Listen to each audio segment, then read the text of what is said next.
Okay.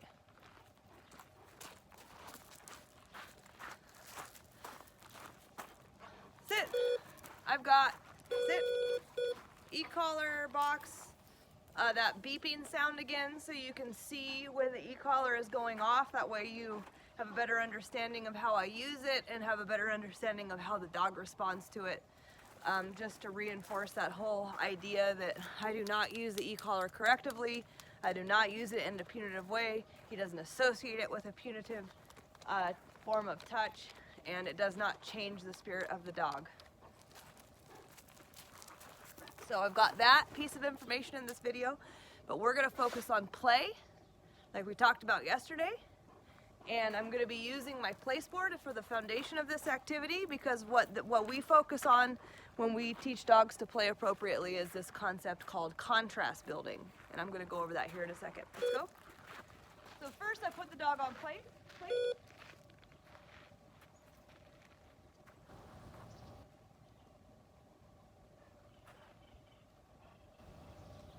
I like to wait till he calms down. Plate. Good. He's on a 3 on the e-collar, by the way. So the first part of play is establishing a boundary and a rule. So this is your place. You're going to stay here and you're going to wait for my permission. Calm down, relax, and then I'm going to present the toy, which he loves this toy. I hope we have enough room in this video for you to see.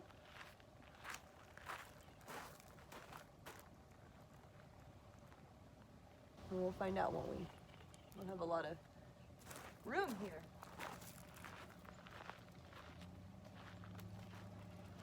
So this is a squeaky toy tied to a rope that's tied to a pole. I call this flirt pole. And basically what I'm trying to do is create an activity for him that he loves, that I can share with him, that's going to actually amp him quite up. So that we can all have a good time, and he can fulfill. He has a very high prey drive, so this is a very fulfilling activity, and he's going to get to chase this flirt pole. So put him on place, wait for him to calm down, present the toy. I'm going to wait for some eye contact here.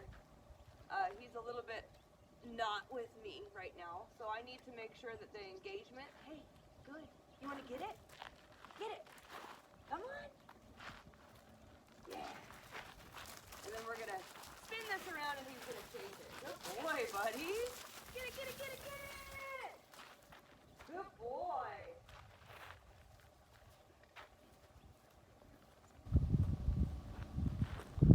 How is this stuff in this? Hey, get it again. Get it again. Get it, get it, get it. Yeah, yeah, yeah. Good boy. Good boy.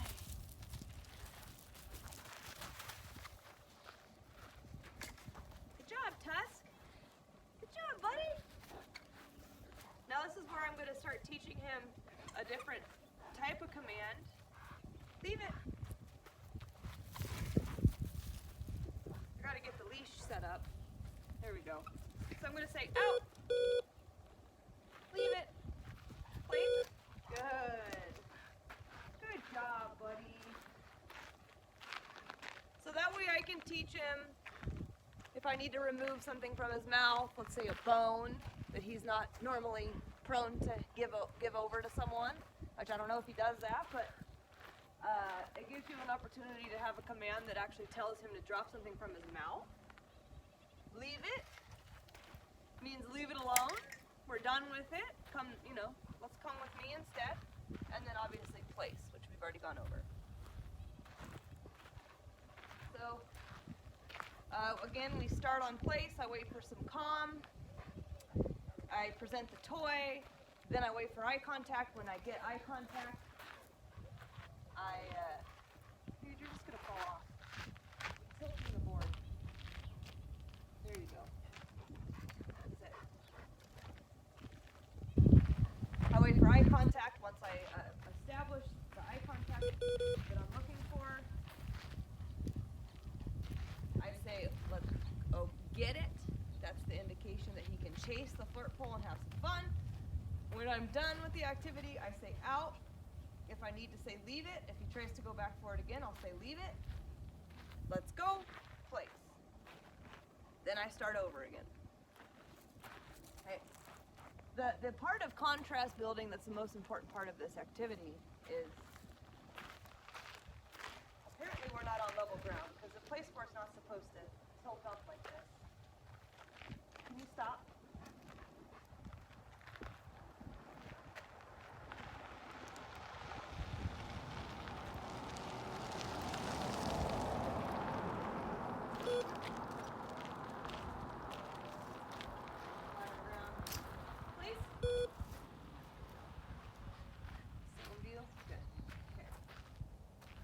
More stable. So the contrast aspect of this is a self-soothing technique we use because most dogs in the human world don't know how to calm themselves down. So in almost every case I've ever worked, especially a hyperactive case, which I would clump him under, he's a hyperactive dog, is that they actually, once they get themselves worked up into a frenzy, they have no idea how to calm themselves down. From what I understand, he likes to carry a toy around in his mouth. So that might be a control mechanism, or it might be a soothing mechanism that he's kind of held on to say, I don't know how to calm myself down, but here's my like binky or my soothing toy, right? But I don't want them to have those things to be calm. I want a dog to be able to just be calm on their own, and for them to be able to come to that conclusion on their own if they need to. Another benefit to this activity, this concept of contrast building, is that when dogs are reactive towards stimulus, that reactivity can oftentimes trigger, like let's say he runs into a human on a walk and he barks, and then maybe you feel like you've gotten him somewhat under control, and then he sees another person, and then he barks, and then he sees a dog, and he barks, and this continues to escalate. And a lot of the reason why this can continue to kind of unravel and feed off of itself is because the dog doesn't have basic understanding of how to calm itself down. So, believe it or not, this activity, play, is not just fun, but it's actually going to translate into real-life scenarios where he might have a hard time taking himself down from a heightened situation that he's been exposed to. This self-soothing technique is actually going to teach him how to get himself out of it, how to calm himself, and without us needing to add any more. Like we don't need to be the security blanket. He can do it on his own. This is what you create an individually confident dog. So I'm going to do this again now that he's talk about a lot calmer, right? Now he's laying down. He got up on his hunches. You see how his hindquarters are upright and perched forward? This is a pouncing position, so that's not calm. So I'm not going to encourage that state of mind right now because we're in the calm down phase of this activity. So I need him to show me that I'm on my side before I invite him to come and play again, right? So I want him on his side. The other thing I'm noticing too is that the regard for me is low. He's staring at the toy. So he has not in the right drive to have permission to have access to this toy. I need eye contact to say, hey, I'm calm and I'm in pack drive and I'm ready for the next step of this activity. No? On top of, I'm going to wait longer because he's on his hunches and he's not paying any attention to me. See how he's not paying any, there we go, that's better. Still not going to though. You're all worked up. This obviously has some really cool benefits. The self-soothing part of this is obviously the part that I find most valuable. The play part is so the human can kind of satisfy their need to play and satisfy his prey drive, because he's got a really high prey drive. There we go, we got the insecure paw.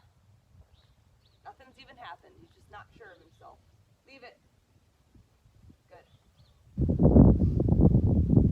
But this is a big impulse control building activity, right? Like,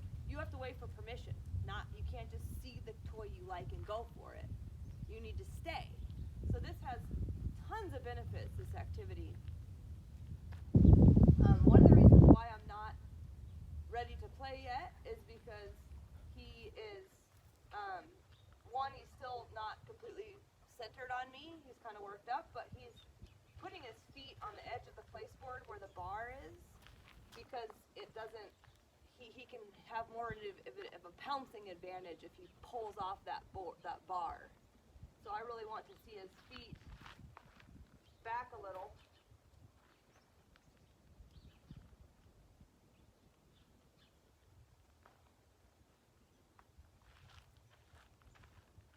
See how it keeps doing that?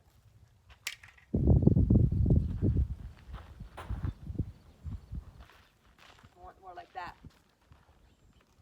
So the feet are not in a position where they're actually on the board or on the bar of the board. It gives them more leverage. So this is anticipation, and he's too worked up. So I will tell you right now, I'm waiting a long time between play. And that is definitely going to be what you're going to have to do when he comes home, because you guys have done more play with him than anything. So, at least on a daily basis, that's something that's been more of a constant than maybe necessarily training. So, once he understands more of what's expected of him, and also has a better idea of how to soothe himself and calm himself down, we're going to be able to play a lot more. He's going to earn more opportunities to chase and have fun. He's in a pouncing position right now. This isn't a true down. Leave it. Good. That's better. He's on his side. So they do learn to calm down faster every day. You do this. It does grant them more access to play. He's in a pouncing position again. But at first, I want to focus more on making sure I capture the right state of mind and not getting so focused on the play aspect and worrying way more on the self-soothing aspect of this training. And you can see how hard this is for him, because he can't stay in a relaxed position for very long. This is good. I'm going to wait for eye contact, and then I'm going to release him. As long as he stays on those hips all nice and relaxed. And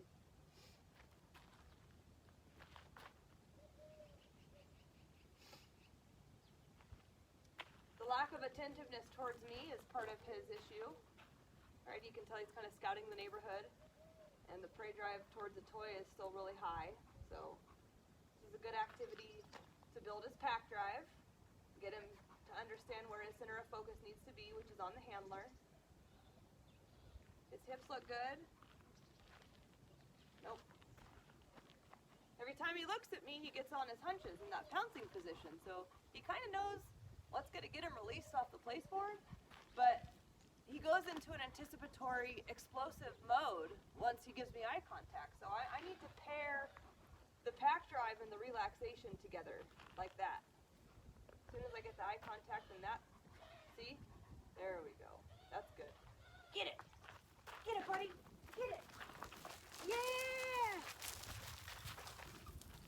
Oh, I don't want him to get it quite yet. Get it, get it, get it. Get it, get it, get it. Get it. Get it.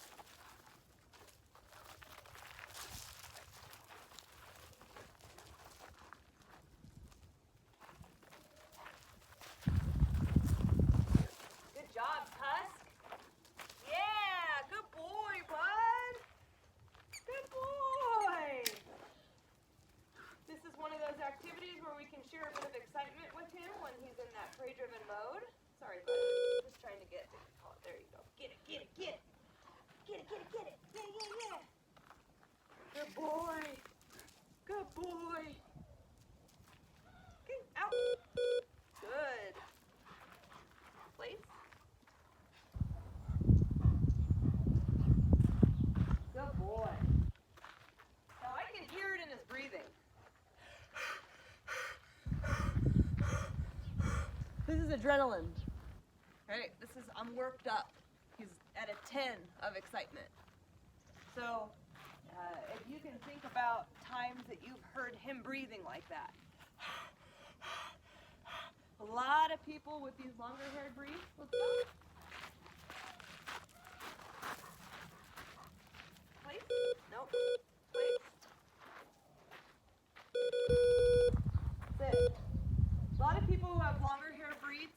like to attribute heavy breathing with being overheated. It's very chilly out right now. It's like 40 degrees outside.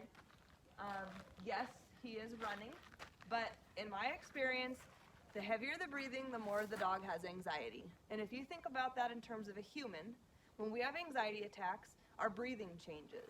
When we are in a high state of anxiety, but haven't necessarily had an anxiety attack, our breathing changes. We can feel it in our chest. So it would make sense that when they are in an adrenalized, anxious state of mind, that their breathing would also change. And that's exactly what's happening when he goes into this prey mode and he chases.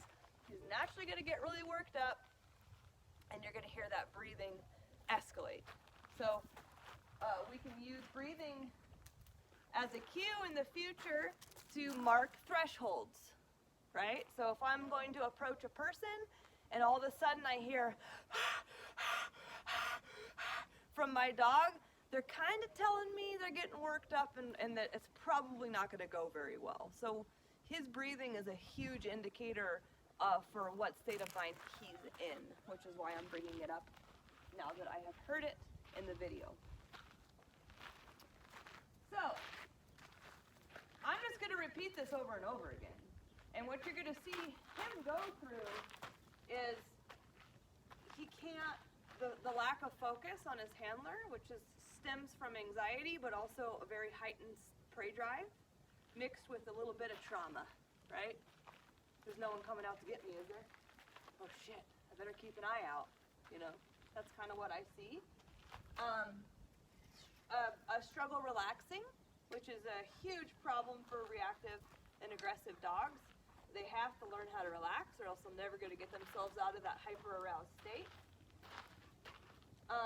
And then he really struggles focusing on his handler. He really does. He's as well trained as he is. This whole I'm part of a team that's guiding me and directing me has changed dramatically from what you've claimed him to be. So I need more of this from him, that connection where he's more concerned about me than the outside world. This is good because he sees Leah, and the last time I made a video, when he saw an employee, he automatically barked, so this is improvement. Still not paying attention to me though. So I'm going to repeat this over and over again. Same rules every single time. I'm going to start on place and then I'm going to end on place. I'm going to end on calm. And I'm going to continue to make sure that I don't start playing with him until I'm very satisfied with what state of mind he's in. And for you guys, that state of mind is going to look like the proper down that's laying on his hips, not in a pouncing position. If he's in a sit, that's fine. But it can't be one of those where he's kind of bounding forward and sitting on the bar of the place board trying to get an advantage and anticipating. You're going to be waiting for eye contact, and everything needs to be paired. So eye contact with a nice sit or down. And then once you get that, then you can do a play again. This can be all forms of play. This could be tug-of-war. It could be flirt pole. It could be if he likes to play fetch. It could be if he likes to play hide and seek with food.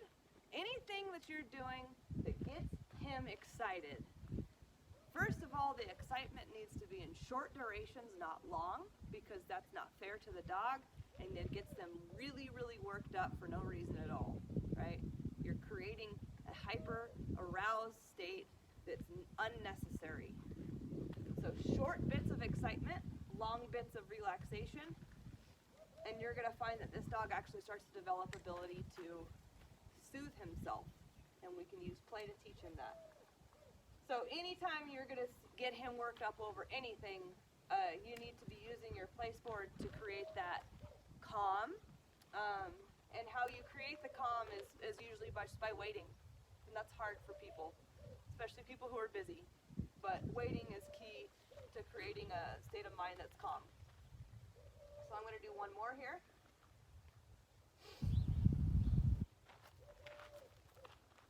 Leave it.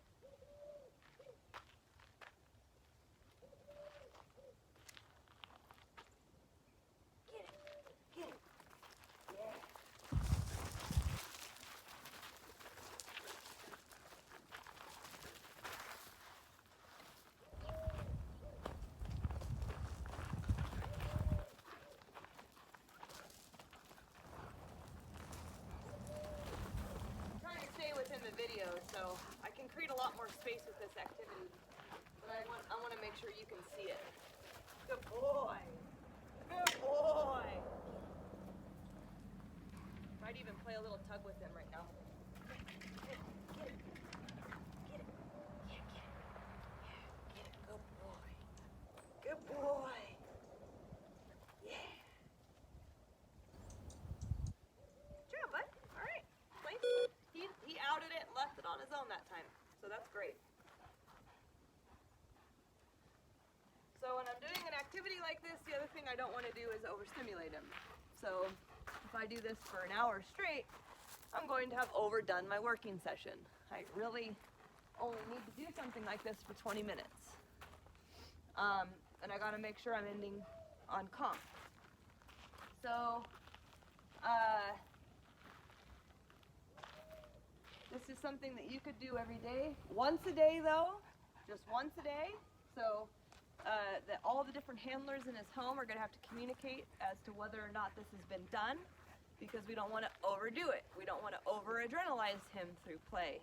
So we don't wanna create too many activities that get him overstimulated. But once a day is great. It's going to fulfill his prey drive. It's going to teach him how to calm himself down. It's going to make you more relevant. You get to practice all your commands. It's very beneficial. And then you can use any mode of play you want as long as it's respectful play. And you're going to do short durations of play, long durations of calm. And what you're going to find is that over time, his ability to properly calm himself down will increase.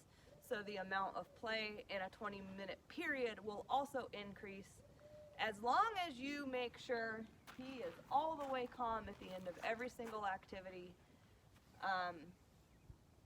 You're going to find that this benefit is one of the most beneficial parts of my training, to be quite honest. I love doing this with dogs. It has proven itself to be one of the most worthy and transformations in a dog, and also I find that it does teach them how to resolve real life situations. It's kind of like how dogs learn through play with one another how to socialize. I am kind of using it in this context to teach him how to be calm, how to be relaxed, how to turn off. So I am playing on their psychology by laying out my training session this way. So hopefully you found this really beneficial. This is not calm. This is an interesting position. The way his feet are tucked under his legs are actually a very insecure position. Dogs that do this tend to be very unsure of themselves. And then he goes in and out of a pounce position. So I'm going to wait until I get more calm, and then I'm going to release him and we're going to wrap this training session up. He did a great job, and I hope you guys learned a lot.